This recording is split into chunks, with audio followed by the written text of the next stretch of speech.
എന്താ tourism company join ചെയ്യാൻ തീരുമാനിച്ചത്? ചെറുപ്പത്തിൽ കോളനി വിട്ട് പോലും പുറത്തു പോയിട്ടില്ല സർ. ഇവിടെ ആകുമ്പോൾ കുറച്ച് സ്ഥലങ്ങളൊക്കെ കാണാലോ. ആള് വലിയ സ്പീഡാണല്ലോ. ഞാൻ രവീന്ദ്രൻ. Hello sir. ഞാൻ സാധാരണ സെയിൽസ് ഡീലാണ് ചെയ്യാറുള്ളത്. പക്ഷേ നിങ്ങളുടെ എച്ച്ആറിന് ചെറിയൊരു ആക്സിഡന്റ്. അദ്ദേഹം പിന്നീട് ജോയിൻ ചെയ്തോളും. നമുക്ക് കണ്ടിന്യൂ ചെയ്യാം. Okay, all the best sir. Hey, നിങ്ങളുടെ സെൻസ് ഓഫ് ഹ്യൂമർ എനിക്ക് ഇഷ്ടമായി കേട്ടോ. ബണ്ടു ഇൻട്രസ്റ്റിംഗ് നെയിം. Okay, dream. എന്താ ഇത് ഡ്രീം എന്ന് വെച്ചാൽ എല്ലാവരും ബാങ്കോക്കിൽ പോകണം, ബെയിലി കാർ വേണമെന്നൊക്കെ പറയുമ്പോൾ നിങ്ങൾ ബൈക്ക് ബ്രാക്കറ്റ് ഫസ്റ്റ് ആണെന്ന് എഴുതിയിരിക്കുന്നത്. ടൈം ഉണ്ടോ സർ? പിന്നെന്താ, നാളെ ഇവന്റെ കോളേജ് തുറക്കല്ലേ, തുണികളൊക്കെ വാങ്ങിച്ചോ? രാമേന്ദ്ര സാർ മോനോട് നാളെ എൻ്റെ മോൻ്റെ കോളേജ് തുറക്കാമെന്നൊന്ന് പറഞ്ഞുപോയി. അപ്പം തന്നെ കുറേ പഴയ ഡ്രസ്സ് തന്നു വിട്ടു പാവം. അതുപോലെ ചോദിക്കാതെ പോലും ഐ പെർഫ്യൂമും തന്നു. അയ്യോ, ചോദിക്കാതെ പോലുമാണ് സാറ് തന്നുവിട്ടത്. എന്താടാ കളിയാക്കിയത്? വേണോ അതോ വേണ്ടയോ?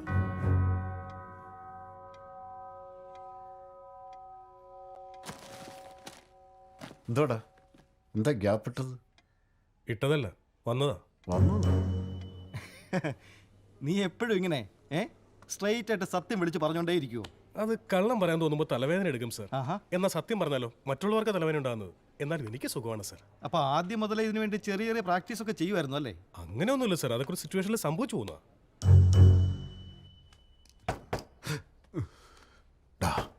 ആ പലിശക്കാരൻ മൂർത്തിയാന്ന് തോന്നുന്നു. ഞാനിവിടെ ഇല്ലാന്ന് പറ. മോനെ, അച്ഛനുണ്ടോടാ? അച്ഛൻ ഇവിടെ ഇല്ലെന്ന് പറയാൻ പറഞ്ഞിരിക്കുക.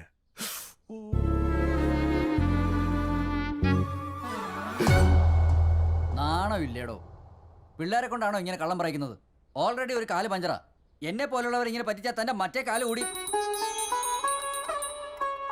ശരി, മറ്റേ കാലിനെങ്കിലും ഒന്നും പറ്റാതിരിക്കാൻ പ്രാർത്ഥിക്കും. അച്ഛൻ ഇല്ലെന്ന് പറയാനല്ലേ പറഞ്ഞ? കയ്യും പിടിച്ച് അകത്തേക്ക് എഴുന്നള്ളിച്ച് കൊണ്ടുവരാൻ ആരാടാ പറഞ്ഞത്? അച്ഛൻ ഇവിടെ ഇല്ല, അത്ര തന്നെ. മോനെ, അച്ഛനുണ്ടോ? അച്ഛനില്ല, അത്ര തന്നെ. ചേട്ടൻ എനിക്ക് ചെന്ന് നോക്കുമ്പോ അച്ഛനെ ഡൈനിങ് ടേബിളിന്റെ അടിയിൽ എങ്ങനെ കണ്ടു കഴിഞ്ഞാൽ എന്നെ ഒന്നും പറയരുത്. അച്ഛനില്ല, അത്ര തന്നെ.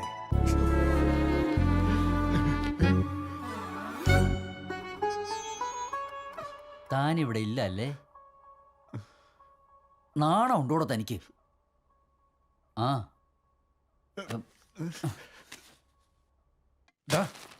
നമ്മളൊക്കെ മിഡിൽ ക്ലാസ്സാ.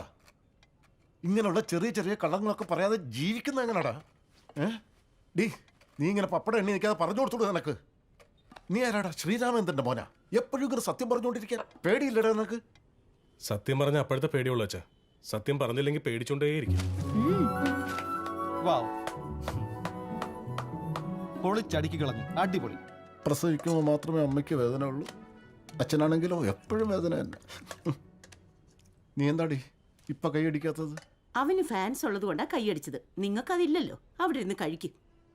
MBAക്ക് സീറ്റ് കിട്ടി, സൂപ്പർ കോളേജും കിട്ടി സർ. പിന്നെന്താ വിട്ടുകളഞ്ഞത്?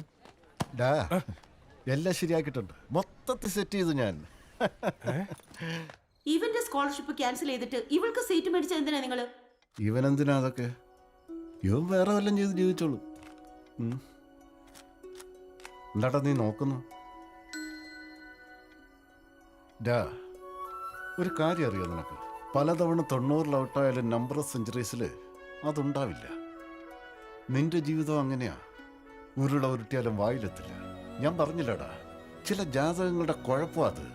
Very bad.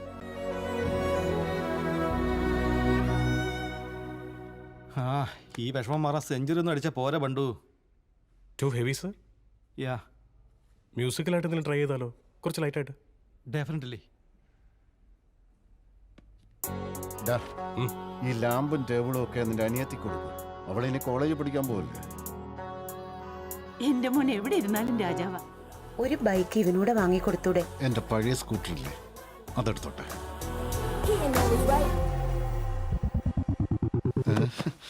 എന്താടാ, നിനക്ക് സന്തോഷമായല്ലേ? ഇത്ര ചെറിയ കാര്യത്തിന് ഇങ്ങനെ ഇമോഷണൽ ആവേണ്ട കാര്യമില്ല. സാരമില്ലടാ, വിട്. വേണ്ട അച്ഛാ, ഇങ്ങനെ നിൽക്കുന്ന നല്ലത്. പിടിവിട്ട ചിലപ്പോൾ തല്ലിപ്പോവും. ബണ്ടു, നിന്റെ കഥ കേട്ടിട്ട് നിന്റെ അച്ഛനെ കൊന്നിട്ട് എനിക്ക് ജയിലിൽ പോകാൻ തോന്നുന്നുണ്ട്. പക്ഷെ അത് റിസ്കാ. നിന്നെ അഡോപ്റ്റ് ചെയ്ത് എബ്രോഡിന് അയച്ചാലോ എന്ന് ആലോചിച്ചു. അത് കോസ്റ്റ്ലി. ഇത് രണ്ടും എനിക്ക് ചെയ്യാൻ പറ്റാത്തതുകൊണ്ട് ഈ ജോലി ഞാൻ എങ്ങനെ ശരിയാക്കി തരാം? ഓ താങ്ക് യു. വാ, നീ വന്ന് ഒപ്പിട്. ഇതോടെ നിന്റെ കഷ്ടപ്പാടെല്ലാം തീരട്ടെ. സർ, ശേഖർ സർ വന്നിട്ടുണ്ട്. അതാണ് ടൈമിംഗ് എന്ന് പറയുന്നത്. അതാണ് ഞങ്ങളുടെ HR. ആളെ ഇപ്പൊ തന്നെ പോയി കണ്ടേക്ക്. ഇതേ ഫ്ലോയിൽ തന്നെ പോയേക്കാം സർ. സർ എന്തു പറ്റി?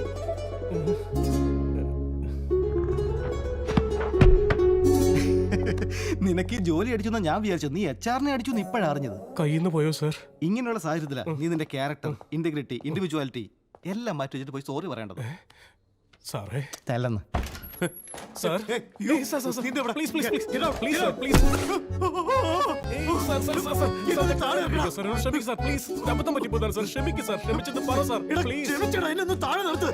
താഴെ നിർത്തിയ സാറ് വാക്ക് മാറില്ലല്ലോ. ഇല്ലടാ, എന്നൊന്ന് നിർത്താൻ. സാറേ, വാക്ക് മാറുന്നതിന് മുമ്പ് ദാ ഇവിടെ ഒരു ചെറിയ ഇവിടെ ഇവിടെ ഒരു ചെറിയ സീൻ. ഒപ്പിട്ടല്ലോ. എങ്ങനെയാ ഇത്? സാറ് പറഞ്ഞ പോലെ കാല് പിടിച്ചോണ്ടാ. അപ്പൊ സാറ്? സാറിന്റെ കൈ കയറി പിടിച്ചു. ഞാൻ അങ്ങനെ റെഡ് ഹാൻഡായിട്ട് പിടിക്കാൻ പോവാ. നീ താഴേക്കില്ല, ഞാൻ അങ്ങ് വന്നേക്കാം. Thank you sir. സാർ, ശരിക്കും കിട്ടിയല്ലേ? ഒന്നും പറയണ്ട രവി, എന്റെ നോ, അല്ലടാ കുത്തി വലിക്കുന്ന പോലത്തെ വേദന. എന്തൊക്കെ പറഞ്ഞാലും സാർ, അവന് തീരെ ഈഗോ ഇല്ല. അതുകൊണ്ടല്ലേ വന്ന് കാല് പിടിച്ചത്. അപ്പൊ എനിക്കോ? ബുദ്ധിയില്ല. അതുകൊണ്ടല്ലേ അവന്റെ അനിയത്തിന്റെ ഷോൾ എടുത്തത്. എടാ ഞാനല്ല എടുത്തത്, ബൈ മിസ്റ്റേക്കിൽ എന്റെ കൈ ബൈ മിസ്റ്റേക്കിൽ എന്റെ കയ്യിൽ ഇത് പെട്ടുപോയതാ. അപ്പോഴങ്ങ് കൊടുത്തിരുന്നല്ലോ. അവിടെ ഒരു സീൻ ഉണ്ടാക്കേണ്ടത് വെച്ചിട്ടാ. അതാണ് ഈ പരുവത്തിലായത്.